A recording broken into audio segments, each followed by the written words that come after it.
It's the name of a famous method. In this method, you set goals for yourself on a daily or weekly. You start to put cross to the days on which you have reached your goal. You make a chain with these crosses and you don't give up. You don't break that chain. But you have a problem.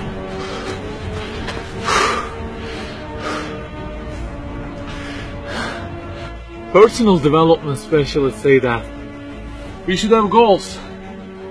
You know, they say like, don't sleep more than 6 hours, learn a language, finish a book every week, don't stop, always run, don't give up on your dream, don't break the chain. Okay, I don't object to them. I also have a table and put crosses on it every day and go after many goals, no problem. But you know what? They don't talk about the most important part of it.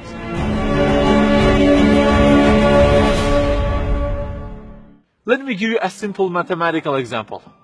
Try to imagine that you are adding numbers, and imagine that the numbers you have added up to this year is, for example, 35 in total, and you start from this year.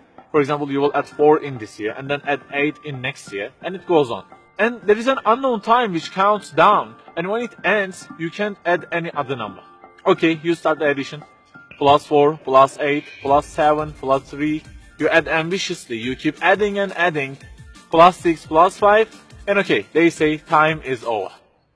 Then you realize that you have added the numbers into a giant parenthesis, and there is a zero multiplication at the end of it. It wipes out all the numbers you have added all those years, and the result becomes 0.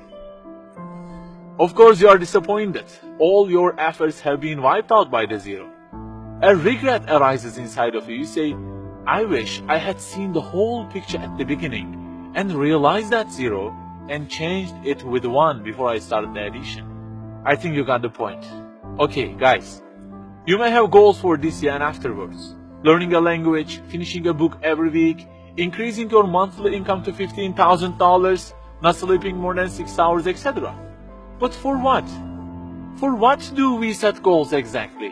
Why don't we break the chain? If it is just for a more comfortable or a more respectable life, remember that all this will already be 0 with death. The death will wipe out all of them. The person who knows English will be equal with the one who doesn't know. The one who earns more will be equal with the one who earns less. The one who can reach his goals will be equal with the one who can't. So, if at the end of it, the death will 0 everything, so what is the meaning of adding more numbers with an ambition? It just increases the degree of the disappointment that you will feel. So the logical thing is, seeing the whole picture at the beginning. In this life journey, which will end in an unknown time, my first job must be to prevent death from being 0. Well, can I really prevent death from being 0? I mean, since everything will leave my hands and will be lost, is there any other way that would transform them into something eternal? I mean, isn't there any kind of stamp for eternity that would impress all of the things that I possess and say, look, there is a seal on them and you can't wipe them out, okay? They will remain forever. The only one to say such a thing is the owner of the everything. And he says, كُلُّ شَيْءٍ هَالِكٌ.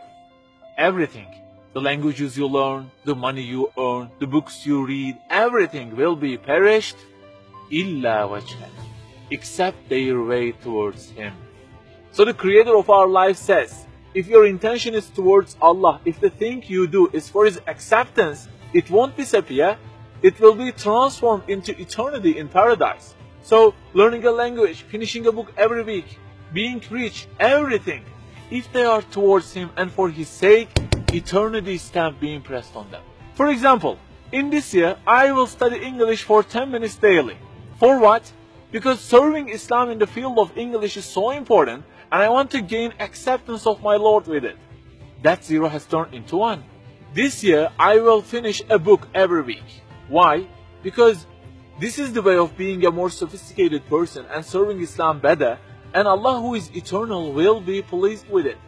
Good news, that 0 has turned into 1, because now His acceptance is your intention. I aim increasing the income of my company to $150,000. For what? Because I will spend that money on spreading the message of the Quran to the whole world and the publications that would please Him. you have exterminated the zero, because now your goal is towards him. We add and add like this through our lives, and they don't end with death.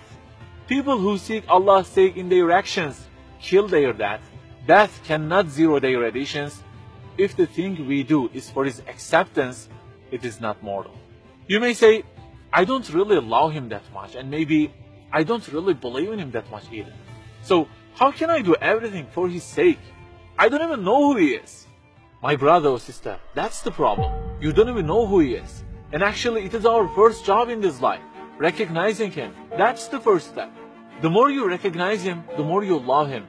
And the more you love him, the more you seek his sake in your actions. So learn about him. Who made you? What does he want?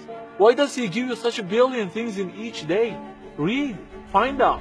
Turning the zero into one is a lifelong process. Start at the point that you are missing and try to fix it.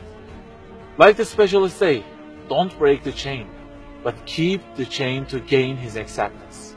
Run, but run to be eternal. An unknown time counts down, and before starting to add the numbers, the first thing you have to do is to remove that zero.